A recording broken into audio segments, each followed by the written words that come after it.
कोरापुट सीमांत संबाई आंध्र और ओडिशा मध्य सीमा बद नहीं आसंता 2 दिन मध्य बैठक हो पारे बोली कोरापुट जिलापाल कहूथुबा समय कोटिया भितर पुणी थे पशिछि आंध्र। कोटिया पंचायतर विभिन्न गाँव में छात्र छात्री को वार्षिक 15,000 टंका स्टाइपेंड प्रदान करने को आज सेठाकार शिक्षक तल गंजेईपदर 33 जन छात्रों बायोमेट्रिक्स तथ्य नहीं एमाने घर घर बुली एपरी तथ्य नेउछा बेले अन्य 21 गाँव भी छात्र छात्री एपरी तथ्य आगक नेबे बोली कहछंती। ओडिशा तरफ कोटिया स्कूल थिबा बेले आंध्र भी एठारे अस्थायी स्कूल खोली एठाकार छात्र छात्री को प्रलोभित करुची। मो ना होछि संतोष किलो ग्राम होछि ऊपर गंजेईपदर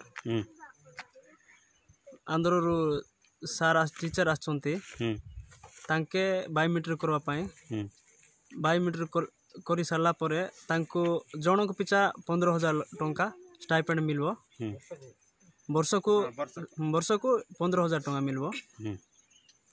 तांको स्टूडेंट माने छात्र पिला माने अछंती 33 जन गंजेईपदर।